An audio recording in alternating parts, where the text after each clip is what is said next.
take care of her son and son's education because the husband had deserted her. And she used to come and tell me, I'm not going to educate my son beyond 10th standard because I can't afford to send him to college. And she said, like, let me do only that much for him. And I used to say, no, I think you should educate him. You should send him to college and really help him to go ahead. And she belonged to a cobbler's family. And for whatever reason, she listened to me, and then that guy studied till 10th, and I helped him to put him into an evening college in Sheshatripuram, and in the morning he used to work in a focus bookshop near my house, near Malleshwaram.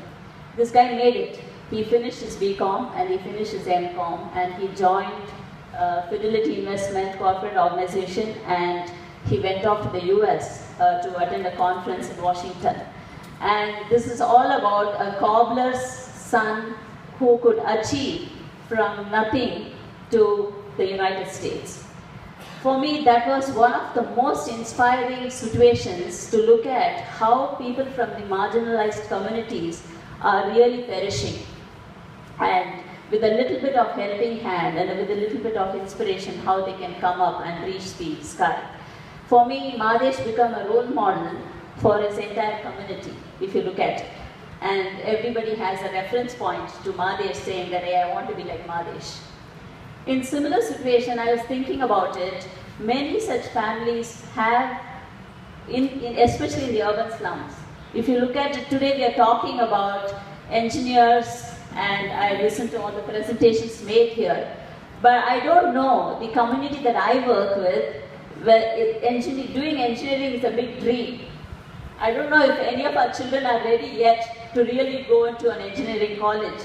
But what I'm really working towards is social engineering, and not necessarily the science engineering, which I myself is very far away from it. But the social engineering is what we are redefining. How can we really make children from the urban slums to really become the champions and the role models, to really become the change agents within each home, and the entire community in the slums becomes a knowledge-based community, and not necessarily, when you look at a community, everybody says, okay, in slums, children can become either tailors or mechanics or some skill-based work.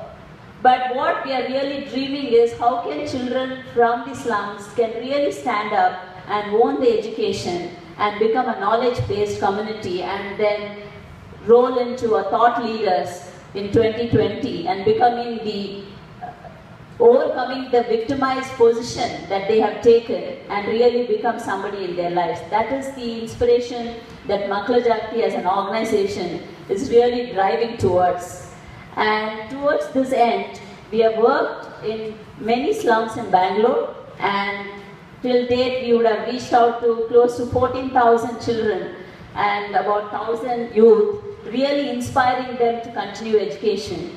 And we have seen that many children have really, 60% of the children have pursuing higher studies, which is a huge difference in any slum if you look at it.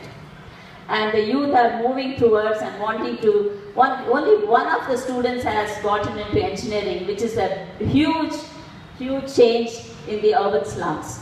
And in the mainstream and the privileged class, every alternate family, when I go to one of these Golu functions, all the parents are saying, oh, my son has just finished engineering and he's going to go to the US. This is the general talk I hear. But in our community, when I look at the urban slums, no such role models where they can refer to engineers or doctors. But we are going towards that. That is the purpose of Makla Jagti. How do you really make Makla Jagti to really take such children into the forward thinking? And at this point of time, I would like to also share about my little work with women leadership programs. Many of you define what women means, what women's strength means.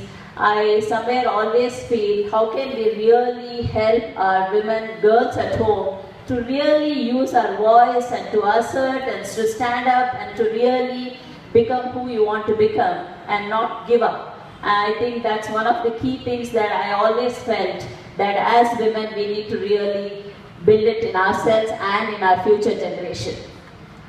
And at this point of time, I would like to also share a simple thought of, apart from Mahadesh's inspiration, what really inspired me to get to where I am.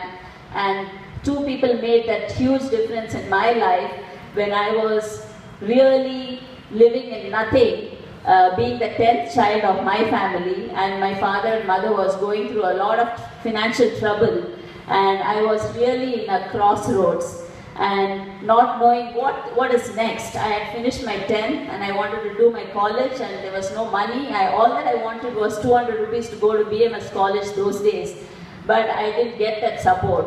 But at that time, two people in my life came and they said, you have everything to stand up and move forward. And I would like to really acknowledge them who are present here, Bhanumati and Vasudevan. They are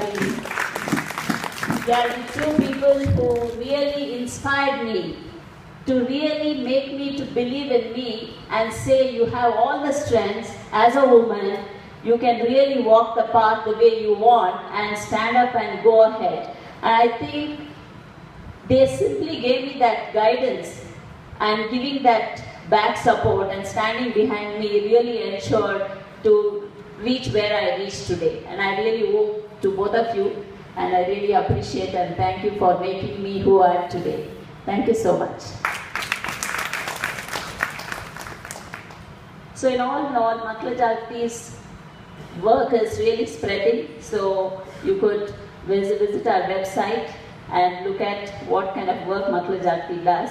But my dream, as a closing note, I would like to say, my dream is to really see how can children from the urban slums can really become engineers of tomorrow.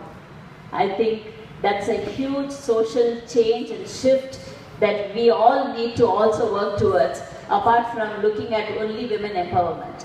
Because as a social change, we need to see how we can bring equality between the poor and the rich. And there is too much of inequality which is happening, and I think Makkala Jagati is working towards that, to bring equality and really make this world a better place for all of us to enjoy and cherish the future together.